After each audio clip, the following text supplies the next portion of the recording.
Christmas quickly approaches, millions of kids will be receiving their first smartphone. And while this is an exciting time for young people, parents need to prepare for the dangers their child could face using it. I spoke with Sean Clifford, the founder of a safety app that works to keep kids safe, and he joined me and Charlene Aaron on CBN's The Prayer Link to share how parents can navigate threats that their children could face. Some kids will be receiving cell phones for the first time this Christmas. What are your thoughts on this?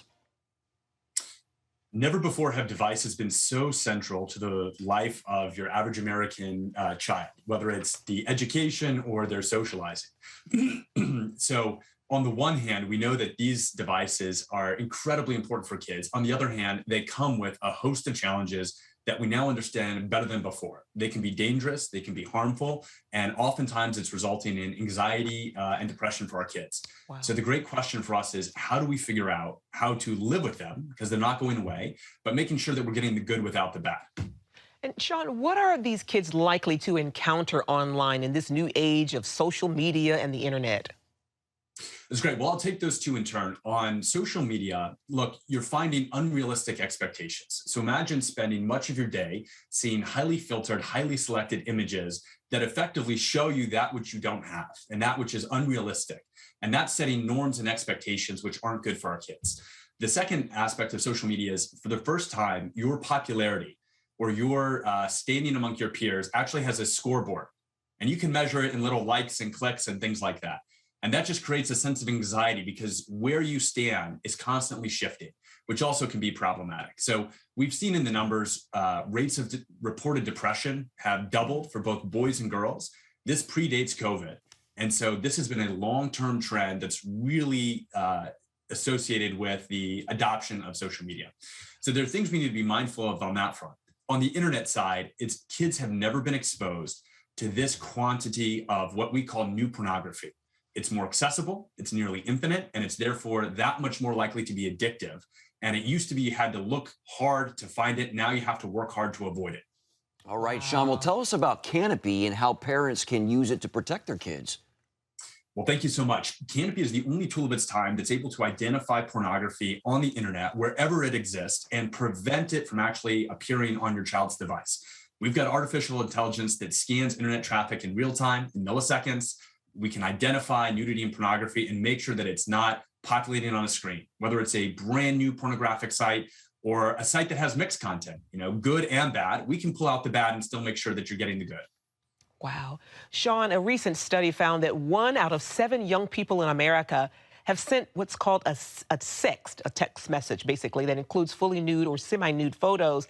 And the problem has actually become worse since the pandemic. Talk about that. So the last study that I saw was that 2/3 of American teenage girls have been asked to send a nude photo of themselves to someone that they actually know, usually an upperclassman at high school. So this is a growing phenomenon. I know it's hard to imagine for many parents that grew up before this time, but the data is just going up, and COVID exacerbated this and made it much more common, regrettably. So as this takes hold, one of the things that we're trying to do is give parents tools to ensure that their kids can't send sext. So we've got artificial intelligence that can identify it and stop it before it goes out. Yeah, let's talk about those ways. What are some practical ways that parents can safeguard their kids' digital presence? Absolutely. I think the first thing is you have to adopt safeguards. Just like you wouldn't give your 7-year-old keys to the car and just say, good luck. When you're giving them a device, you need to make sure that there are boundaries in place, both in terms of the rules that you adopt in your house, but also the tools that you put on the device itself. So Canopy can be a safeguard to make sure they're not exposed to pornography. For the rules in your house, we think it's great to bound devices in space and time. At the Clifford household, we never have devices at the table. There's a basket right when you walk in our front door, you put your device in there. You don't carry it around to rooms or other places.